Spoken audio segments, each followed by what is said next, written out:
Hello everyone and welcome to another sword cleaning video. Today we take a look at this. This is a Italian, or actually pre-Italian. It's from the Piemonte pre-unification area. And it's a model 1843. It's a sidearm for infantry. And today we're going to take a look at this one, this specific one, and we're going to clean it up a little. So as you can see, it's in rather rough conditions.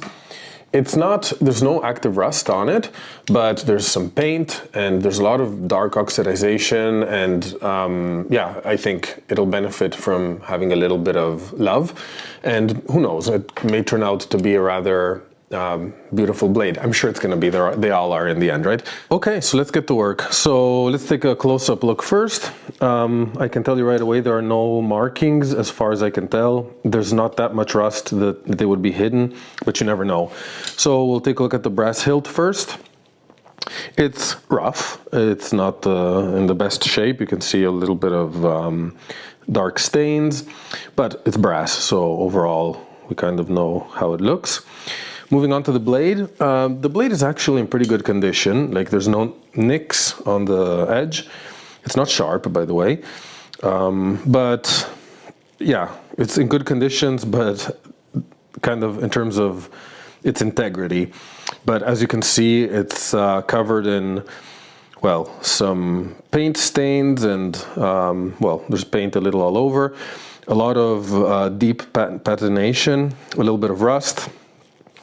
And it's seen better days. You'll even see here it's kind of bumped, and yeah, it's seen better days. There's a bit of rust. So anyway, you kind of know the drill, I think, by now. We'll start with Autosol in the big container.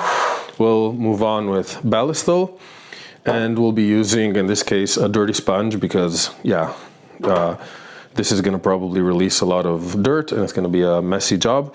And then microfiber cloth. Okay, so I have a generous amount of Autosol here. We'll grab the sword and start applying it on both sides of the blade and just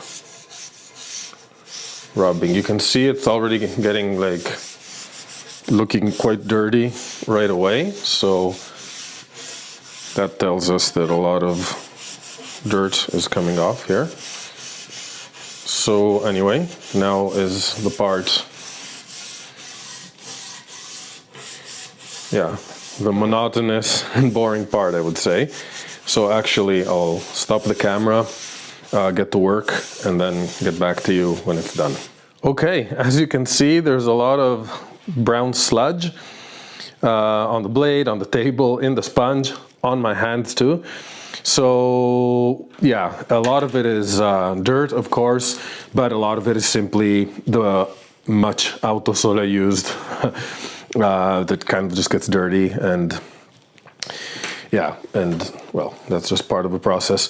So anyway, we're going to wipe it now and see, after a little bit of work, what kind of results we have on this blade. I don't expect anything too amazing, to be honest, but we'll see, you never know.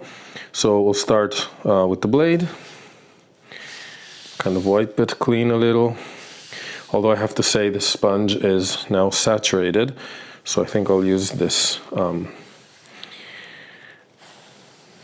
microfiber cloth.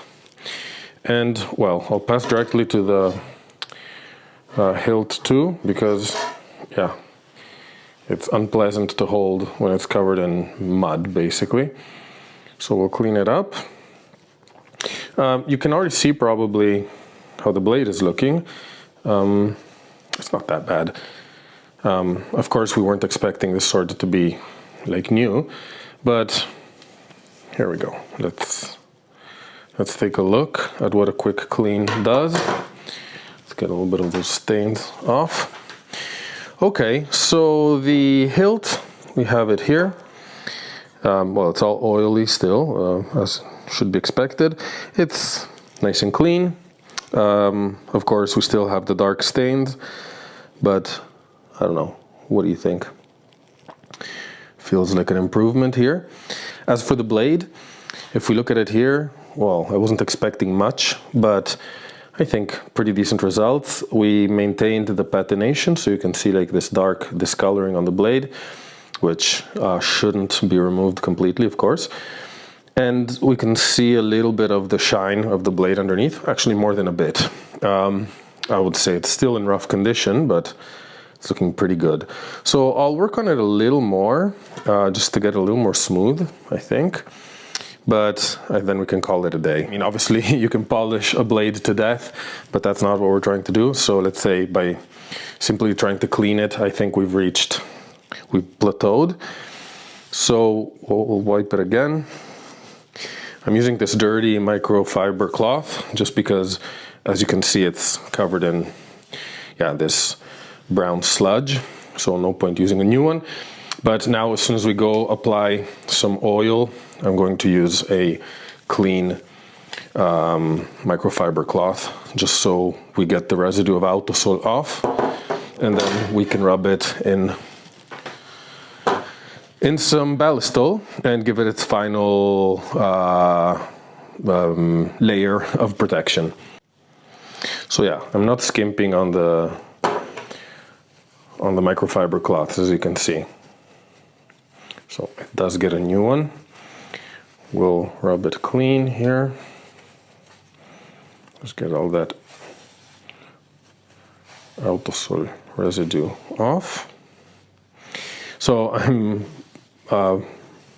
rather carelessly handling this sword, but it's not sharp. So there's usually you don't want to be as quick at just moving it around because you can easily poke yourself with the tip. So that's something I need to be careful with. So anyway, the blade is now, and the hilt, I've removed as much Autosol as possible.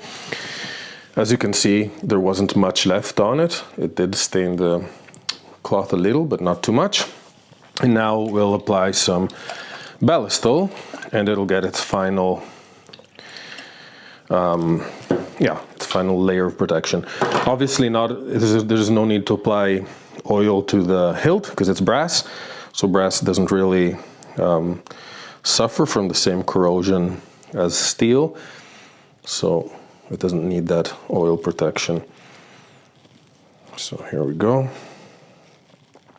Still a bit of dirt coming off, as you can see. I might give it another pass with oil.